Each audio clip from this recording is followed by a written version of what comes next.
Hello, and welcome to Horror Rewind. This is Kelly Florence. And I'm Campbell Florence. In this episode, we're talking to you about a movie that's opening today, The Meg. Campbell, you became a fan of shark movies back when you were younger. Do you remember the first movie, or what was the gateway shark movie that got you into sharks? I think it was Jaws. Yeah, I think you watched Jaws. I think they always played over 4th of July weekend or in a week or something. And even though, like, during our rewatch of it last summer, we thought, it moved kind of slow. For some reason, my kids are compelled by every moment of it. Yeah, I am. I love it. So this movie, The Meg, it's directed by John Turteltaub, and you might recognize his direction in, like, the National Treasure movies, for example. So, we're expecting some good action. It had a budget of $150 million. Now, an article came out in Bloody Disgusting by Megan Navarro, and she recommends 8 shark movies that you need to watch or could watch before you see The Meg. And I think we've seen every one on this list, Campbell, but I'm going to tell you what they are. The first one she recommends is Open Water. This came out in 2003. It has a 72% on Rotten Tomatoes. Do you remember Open Water? It's about the couple and they're scuba diving, and then the boat leaves them, and they're stuck there in the water. Oh yeah, I remember that one. I remember that movie. What do you think of that one? I find it terrifying if you were in that situation to just be floating in the middle of the ocean with who knows what under you. Yes, definitely. And I am not a big water fan to begin with. I can swim, but I'm not a great swimmer. And the ocean scares me for a multitude of reasons. But definitely, can you imagine being left by your boat and just being out there? And spoiler alert, I don't think they make it. Yeah, I mean, it's not great. I mean, not great for them, but it's a good movie. Another movie, actually, I don't think we saw this one. It's called Shark Night 3D, and it came out in 2011. It's only got an 18% on Rotten Tomatoes, but this author recommends it. 47 Meters Down is the next movie on the list. That came out just last summer in 2017. It only has a 55% on Rotten Tomatoes, but we really enjoyed it. When we went to see it in the theater, Vienna brought this 3-foot long stuffed shark toy, and people were looking at her like, what the heck is going on? Because I guess when she saw it, she was 3, and she was carrying this giant shark toy around. I think she was wearing her Jaws shirt, and she had her shark blanket wrapped around her. Yeah, I remember that movie. I remember the ending was really good. It has a trick ending, kind of I don't know, it surprised me, the ending. I didn't see it in the theater, but it has a really good ending, I think. Yeah, I like it a lot too. Jaws 2 is on the list instead of the original Jaws, because it seems like everyone has seen the original Jaws. Jaws 2 came out in 1978, and I think this is an underappreciated sequel. I think the sequel's pretty good. What do you think? It's got a 57% on Rotten Tomatoes. It's good. I like the first one more, but it's a good movie.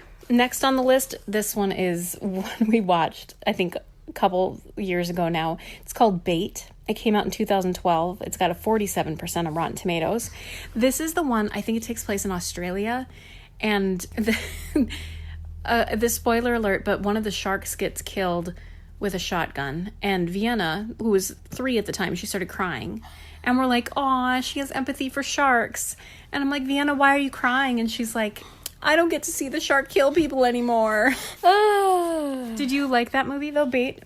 Yeah, it was a pretty good movie. The Shallows is next on the list. It came out in 2016, 78% fresh on Rotten Tomatoes. I loved this movie. This is the girl who's surfing, and she gets trapped. Yeah, I like that movie. It's a really good movie. I like the premise. Is it a true story? Or? No, I don't think it's a true story, but it's so well done, you feel like you're there, and it could be happening. The Reef is also on the list from 2010, which has a 79% on Rotten Tomatoes. And Deep Blue Sea, 1999, only has a 56% on Rotten Tomatoes, but I keep seeing articles about why it's still relevant. So we will be back after we see the movie, and we're going to tell you our thoughts. And just so you know, this will be a spoiler-filled episode of us talking about The Meg.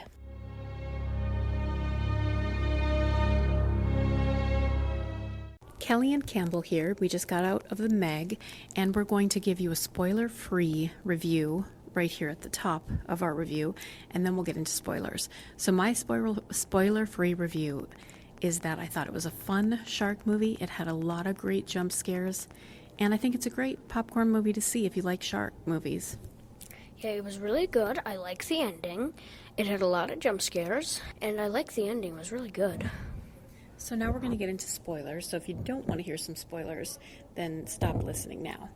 My number one thing that I noticed right when the movie began is that this cast was so diverse. They had so many women. They had so many people of different backgrounds. They had people of color, and the women had powerful roles as well. The women were in charge of things. They were like the submarine pilot, or they were the head scientist, and so I really appreciated that. What did you notice right away? Right away, yeah, I noticed. I really liked the opening scene with the submarine, and like the rescue mission on the submarine. I found that really amazing. And also, I'd like to talk about what would you do in that decision thing where two of your friends are in like a submarine, but the submarine's like about to explode and they could die. But you have like 10 people in your little submarine. So then if you wait for them, you could possibly blow up, or you just leave them behind. Yeah, it's like the philosophical conundrum. I think it's the trolley problem. You have to figure out how many lives do I save, whose life is worth saving, all of that. And yeah, that was a good moral dilemma. Jason Statham of course is our hero in this tale, but he is just one of the people that does good things. It's not just up to him. There's a lot of strong characters, so that makes it more enjoyable as well. Right away, I could sense in the theater people were hesitant to laugh at the jokes, and the jokes were, maybe a little cheesy sometimes, but as the movie went on, the audience warmed up to it, and it felt like, okay, we can relax in this. We don't have to take it so seriously. Yeah, that's what I noticed too. The beginning of the movie, there wasn't as much laughter, but then at the end, there was laughter. So a couple of my favorite scenes in the movie, just going below the Mariana Trench surface and seeing all of this nature and sea life that has been undiscovered, and they was very cool visually, and they held off on showing the megalodon for a long time, which I think was a good way to go because it built up the anticipation. Also, I like that theory of what could happen, what if the bottom of the Mariana Trench was just I think it was hydrogen clouds. It was just hydrogen clouds, and people thought that was the bottom. But if there was another 100, 200 feet under there with undiscovered creatures, and megalodon maybe. That's the cool thing about the sea and deep sea. There's so much that's undiscovered, and that's so creepy. Like the creatures that live down there and how they've evolved to live without light. Ooh, that stuff really creeps me out. And as I mentioned earlier, I'm not a big water person, so anything dealing with the water, I'm already terrified. There's a great scene akin to the Jaws scene when they yell shark and there's all these people in the water on the beach, and I think that this is that Jaws scene but times 20. Yeah, and how just there are people everywhere along the beach, and then the shark just comes in and can eat whoever they want, and eventually they use the whale sonar to drive them away. So I think that was really cool.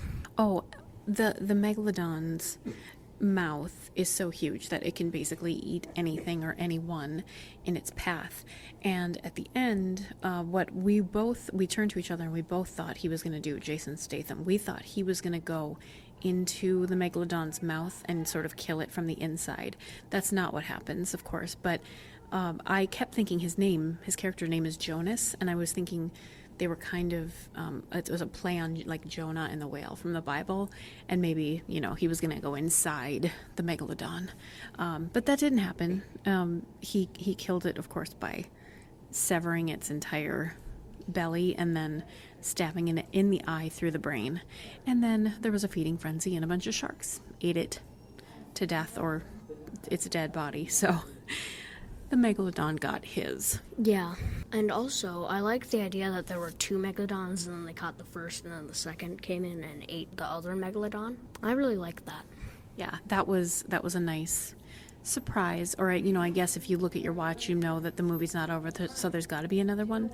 But it was a nice shock for the characters. So I thought it was a solid movie. I don't think it was the greatest shark movie I've ever seen in my life, but I enjoyed it. I would recommend it.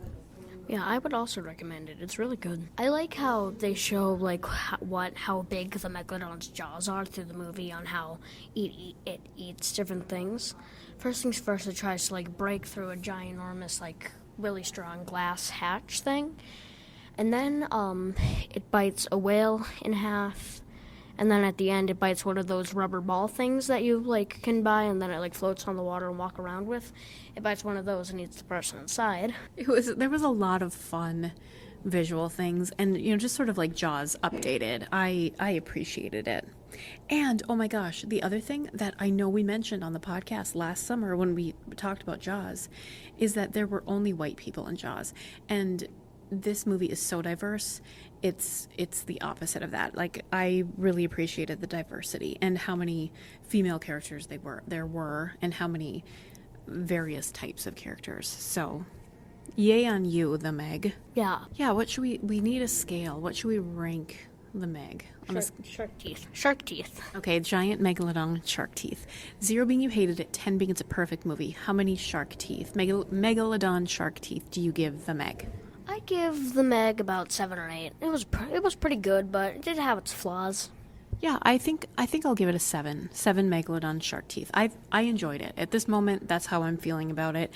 I realize it's not going to win awards for screenwriting or dialogue, but you know what? I'm here to eat popcorn and have fun. And I'm all out of popcorn, so I'm going to have fun. Next up, to end the episode here, we have a throwback to our Jaws cocktail, which is called Chum on the Water. And that's perfect because there are so many scenes where they use chum in this movie. Yeah, when they're trying to get the Megalodon to come to the plastic shark cage thing, they throw a bunch of chum in the water. When they want to distract the shark to help someone get out of the water, they just throw a bag of chum into the water on the opposite side of the boat. Luckily, our cocktail does not use actual chum, it's raspberry puree. So listen as Lisa tells you about this drink, and until next time, we'll see you in the horror section. See you in the horror section. Hi, horror friends. Lisa here, and today we're talking about Jaws, as you know, and I've come up with a little cocktail for you I'd like to call Chum on the Water. Today you're going to need pineapple juice. Oh yeah, a little blast from the past, some blue raspberry lemonade from Mr. Kool-Aid himself, Pisco brandy, it's a Chilean brandy. I chose this because our man Quint, the owner of the Orca, at one point, like offhandedly said something to the effect of, I would like 2 cases of apricot brandy.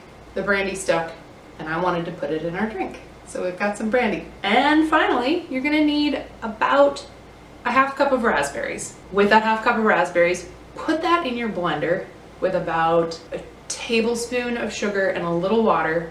Blend it up so you can get yourself some raspberry puree. Looks like a crime scene, which is perfect for this show. Now I'm gonna have you go ahead and take this, and tonight we're using a Lowell glass. Let's go ahead. You know, it's my favorite thing to do. Get a nice coat around there and set this aside. We're gonna come back to it. Now let's make a drink. Go ahead, grab your handy dandy shaker, and into it I would like you to put 1.5 ounces of pineapple juice. I'm going to have you put 2 heaping teaspoons of our friend Mr. Kool-Aid into a shot glass, add about 1 ounce of water, stir it up. This allows us to dissolve all of those fun flavor crystals and really get a good liquid out of it. Dump it in.